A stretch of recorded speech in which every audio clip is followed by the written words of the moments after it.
Hey guys, DB here. So the purpose of this video today is to cover SVS and the roles and responsibilities, the teams that are going to make up our SVS team. So what we've got here, I'm going to start with just a high-level overview of SVS. What we've got here is a basic map of what a server looks like. Around the outside here, we've got our level 1 ruins. One layer in, you've got the level 2 ruins. Another layer in, level 3. And in the center here, you've got the silos and the capital, right? Now, as everybody knows, the battleground is one quadrant or one quarter of the map. That's what you have access to, is a quarter of the map.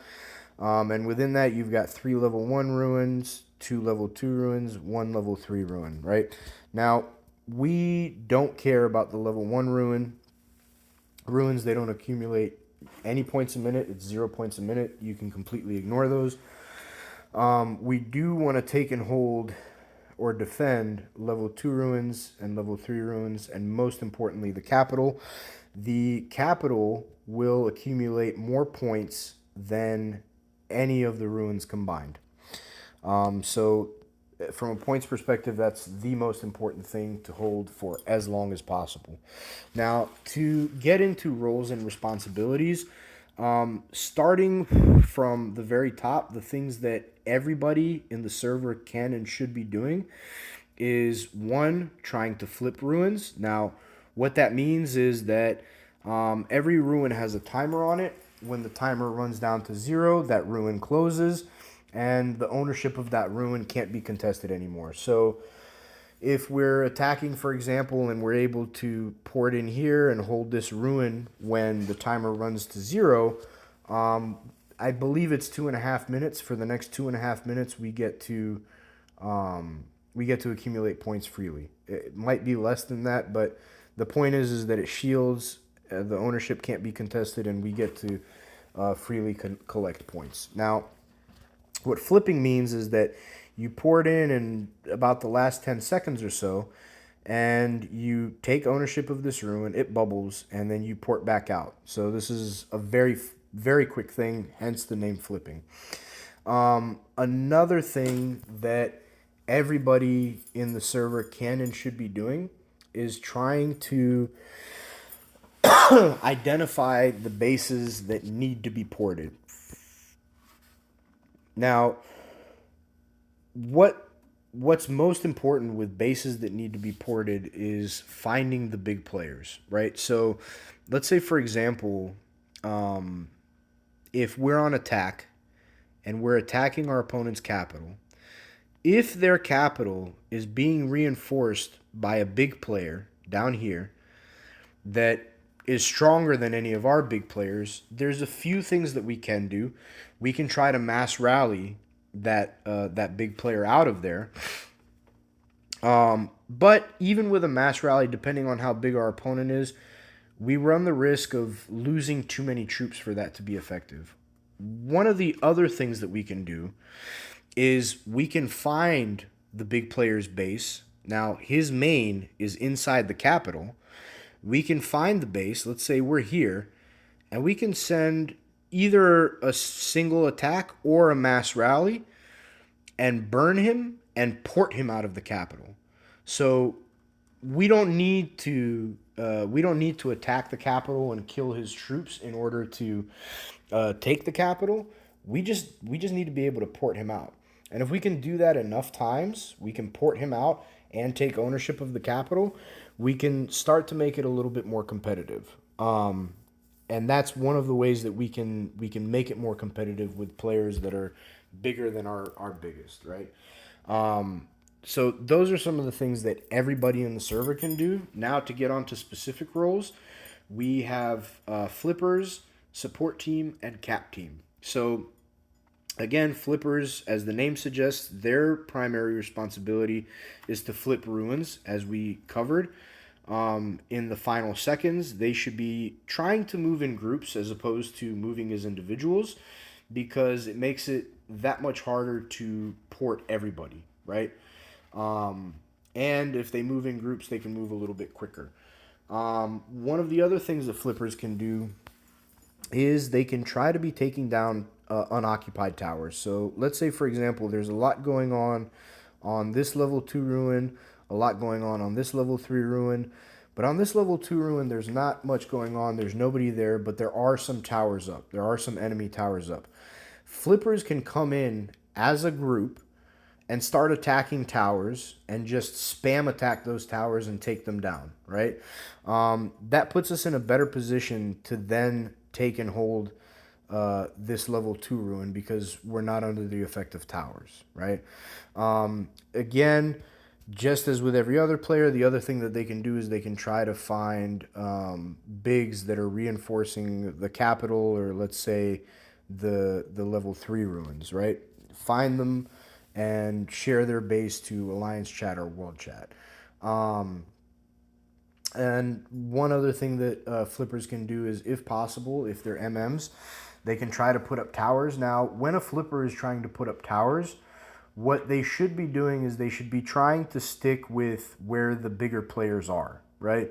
Let's say if one of the bigger players is, ported right outside of this level 3 ruin, and there's a little bit of a fight going on here, they can come in right next to this big player and they can start to put up towers all over the place. Now, what that does is, one, it gives us the opportunity to possibly put up towers in a place that's highly contested, but two, it also works as a diversion, right?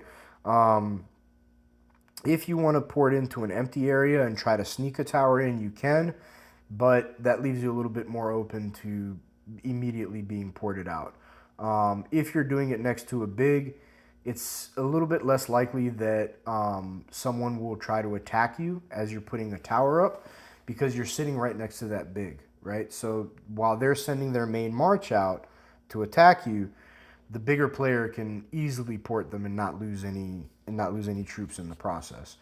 Now, to give you a quick rundown again of what flippers' roles and responsibilities are, is to flip ruins, take down towers, build towers if possible, and then find the bigs that need to be burned and ported, right, as opposed to fought straight up. Now, the next team is the support team, right? So the primary responsibility of the support team is to take and hold the level 3 ruin, and then the secondary responsibility is to take and hold the level 2 ruins as much as possible. The reason for this is that level 3 ruin is worth as much as both of the level 2 ruins. To give you a rundown of the points, level 1s, again, are 0. Each level 2 ruin is worth 20 points a minute, so cumulatively, that's 40 points a minute. The level 3 ruin is 40 points a minute, so worth as much as both of these level 2 ruins. And then the capital is worth 100 points a minute.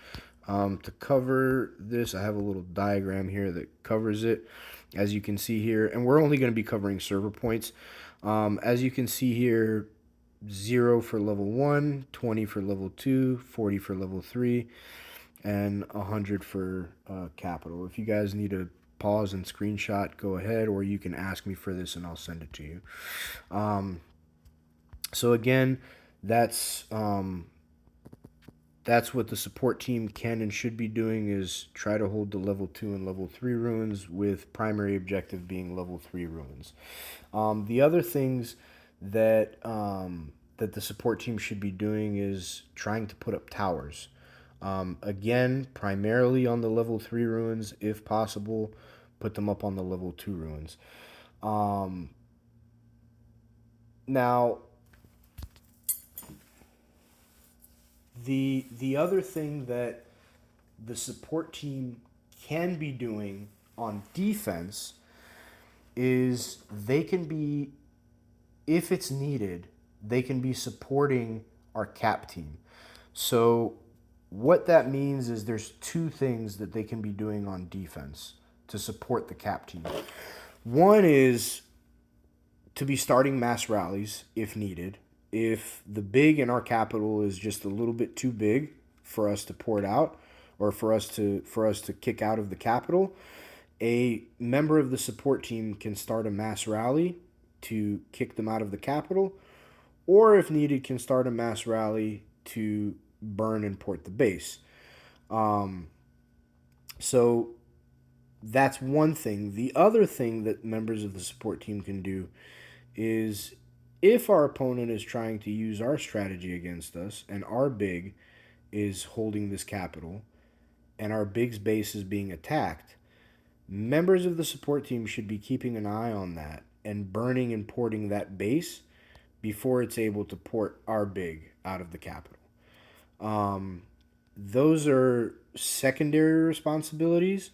If they can be done, they should be done. We should all be on VC trying to cover these things.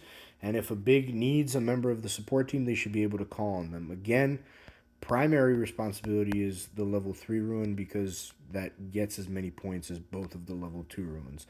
But these are the things that the support team can and should be doing. To move on to the cap team, there's a defensive cap team and an attack cap team. As the name suggests, the cap team's primary responsibility is to take and hold the capital. The secondary responsibility is to help take and hold the level 3 ruin. So there should be some overlap between the cap team and the support team on taking the level 3 ruin. On defense, we defend the capital. On attack, we try to take the capital. But on both sides, it should be the same thing. Try to take and hold the capital, and then try to, as a secondary responsibility, try to take and hold the level 3 ruin. To go over how the teams should be split up, the bottom 60% of the server should be flippers. The upper 40% of the server should be the support team. And then the top 4 players, at least 4 players in the server, should be the cap team. So we should strive to have 2 members of the cap team on defense and 2 members of the cap team on offense. If we have more, even better, but at least 2 on each side is nice to have. Now, why 2? Because 1 member can take and hold the capital, 1 member can take and hold the level 3 ruin, and we have overlap here on this level 3 ruin. The other thing that the cap teams can do and should be doing is they should be trying to help support getting towers up on this level 3 ruin. So what that means is, if our MMs are being attacked, try to either reinforce the MM if they're close to you, or attack and port the opponent, the enemy out before they can port our MM, or reinforce weakening towers. This is a pretty crucial part, is that sometimes our MMs are not strong enough to put up the towers on their own, and they do need the help of a big. So if a member of the cap team can help, they should help, especially on this level 3 ruin. Those are the teams, the roles and responsibilities that I've outlined. If you guys have questions, concerns, please let me know. In the next videos, we're going to be covering what are the different strategies that we can employ using these teams. There's going to be a defensive strat, a neutral strat, and an offensive strat. Again, if you guys have questions, concerns, please let me know.